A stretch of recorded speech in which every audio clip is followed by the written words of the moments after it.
Salve bando de loucos, aqui é o canal Corinthians 247, trazendo a elite das notícias do nosso todo-poderoso timão. Já senta o dedo no like, e se não for inscrito, certeza que é corno, bora pro vídeo. O presidente Augusto Melo perdeu força política e está cada vez mais isolado no Corinthians. A possibilidade de impeachment é real. O que aconteceu? Augusto Melo perdeu a base política que o fez presidente após 16 anos da renovação e transparência no clube. Os principais aliados não estão mais com o presidente. Em pouco mais de 5 meses, Augusto derreteu politicamente. O maior baque foi a rescisão do contrato da Vaidbet. O mandatário se gabava de ter conseguido o maior acordo de patrocínio da história. O contrato de real 370 milhões por 3 anos foi rescindido por meio de cláusula anticorrupção após a denúncia de empresa laranja no acordo de intermediação. Era o que a oposição precisava. São necessárias 51 assinaturas para a abertura do processo de impeachment por prejuízo considerável ao patrimônio e imagem do Corinthians. O OL ouviu que o mínimo de 51 assinaturas será conseguido rapidinho. A expectativa é protocolar o requerimento ao Conselho nos próximos dias. O processo de impeachment com as 51 assinaturas na mão, o presidente do Conselho, Comeu Tuma JR, terá um mês para acatar ou não o pedido. Se o processo de impeachment for aberto, será marcada uma votação no Conselho. Com a maioria dos votos dos conselheiros, uma assembleia entre os associados seria anunciada. Se os sócios votarem que sim, o vice-presidente Osmar Stabile assumiria e teria 30 dias para convocar uma eleição indireta. Neste caso, apenas os conselheiros vitalícios ou com pelo menos 2 mandatos votariam. Vice contestado, o empresário Osmar Stabile, que assumiria a vice-presidência em caso de impeachment, foi financiador de uma campanha pró-golpe militar. Em 2019, Stabile produziu um vídeo que exaltava o golpe militar de 1964. O documento diz que o exército apenas cumpriu seu papel. Não tenho e nem tive a pretensão de mexer com os brios,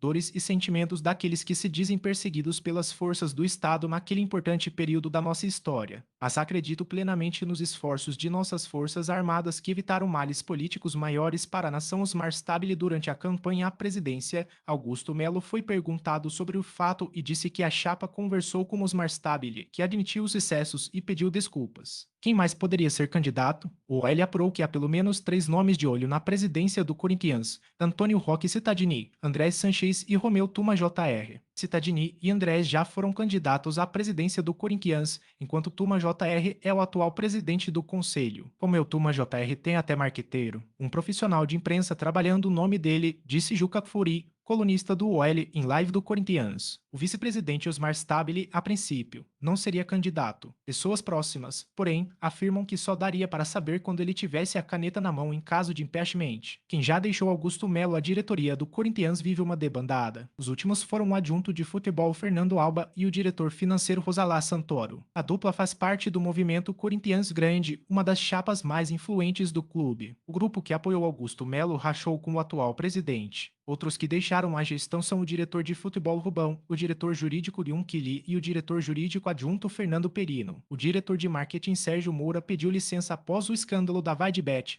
mas segue mandando no departamento no esquema home office. Sérgio Moura e o diretor administrativo Marcelo Mariano são 2 dos remanescentes da primeira formação de Augusto Melo e colecionam inimizades. Os aliados Sérgio Moura e Marcelo Mariano foram bancados por Augusto Melo mesmo após o envolvimento direto na polêmica intermediação do acordo com a Vaidbet. Corinthians pagou parte da intermediação da Vaidbet para a rede social Media Design da real 1,4 milhão em 2 pagamentos com intervalo de 3 dias. 4 dias depois, pouco mais de real 1 milhão foi repassado para a empresa laranja Neweye Soluções, integradas em serviços da não confundir com a Neweye verdadeira, empresa de Big Data de Santa Catarina. A Neweye de fachada tem como dona Edna Oliveira dos Santos, uma moradora de Peruíbe que sobrevive com Bolsa Família e foi envolvida como laranja nessa história. A rede social Media Design